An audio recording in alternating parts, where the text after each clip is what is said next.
বাংলাদেশের দ্বাদশ জাতীয় সংসদ নির্বাচনের ভোট গ্রহণ চলাকালে চট্টগ্রামের খুলশী এলাকায় পাহাড়তলী কলেজ ভোট কেন্দ্রের কাছে পিস্তল উঁচিয়ে গুলি করা শামীম আজাদকে গ্রেপ্তার র্যাব।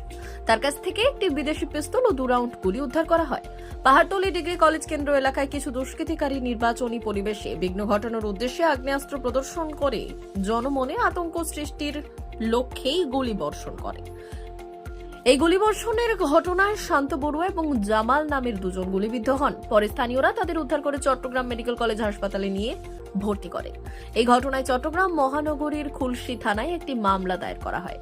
গ্রেপ্তারকৃত শামীম আজাদের বিরুদ্ধে চট্টগ্রামের বিভিন্ন থানায় অস্ত্রসহ বিভিন্ন অপরাধ সংক্রান্তে 5টির বেশি মামলা রয়েছে এবং এ সকল মামলায় যে 3 বার কারাভোগ করেছে বলে র্যাব জানায়। গ্রেপ্তারকৃত শামীম আজাদের বিরুদ্ধে আইনানুগ ব্যবস্থা প্রক্রিয়াধীন রয়েছে বলেও জানায় র্যাব। ঢাকা থেকে হাবিবুর রহমানের রিপোর্ট।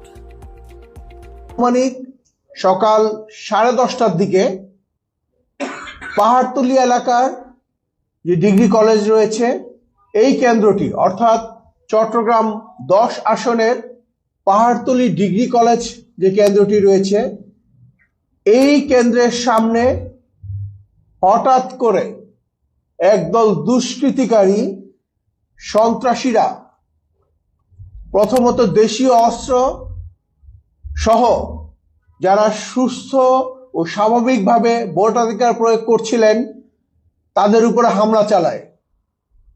পরবর্তীতে আপনারা দেখেছেন বা বিভিন্ন গণমাধ্যমে এসেছে একজন দুষ্কৃতিকারী একজন সন্ত্রাসী তিনি প্রকাশ্যে বিদেশি অস্ত্র অর্থাৎ একটি পিস্তল দিয়ে তিনি এলোপাথারি গুলি করেছেন, যেখানে গুলিবিদ্ধ হয়ে শান্ত এবং জামাল নামে 2 জন আহত হয়েছেন এবং সেখানে যে মারামারি বা সহিংসতায় বেশ কয়েকজন আহত হয়েছে। প্রাথমিকভাবে ঘটনাস্থলে এলিট ফোর্স র্যাব পৌঁছে দ্রুততম সময়ের ভিতরে নিয়ন্ত্রণে নিয়ে আসে, যার ফলে খুব অল্প সময়ের ভিতরেই আমাদের সম্মানিত নাগরিকগণ সেখানে পুনরায় তাদের ভোটাধিকার শুরু করে।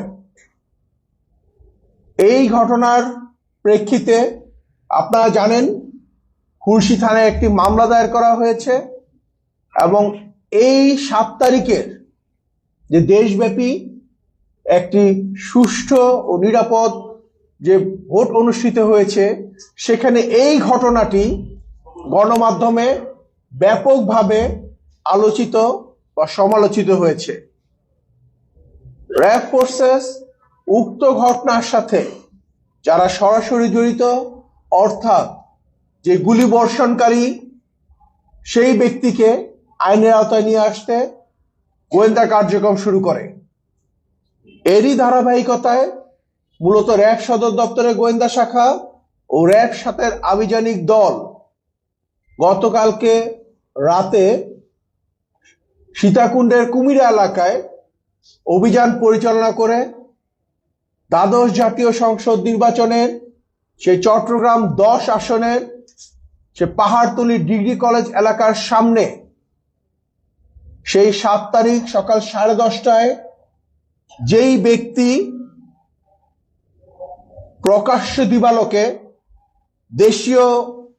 প্রকাশ্য দিবালোকে বিদেশি পিস্তল দিয়ে এলোপাথারি গুলি করছিলেন সেই মোহাম্মদ শামীম আজাদ ওরফে ব্লেড শামীম ওরফে মুন্নাকে একটি বিদেশি পিস্তল ও 2 রাউন্ড গুলি সহ আটক করতে সক্ষম হয়। প্রাথমিকভাবে জিজ্ঞাসাবাদে আমরা গ্রেপ্তারকৃতের কাছ থেকে বেশ কিছু তথ্য আমরা জানতে পারি।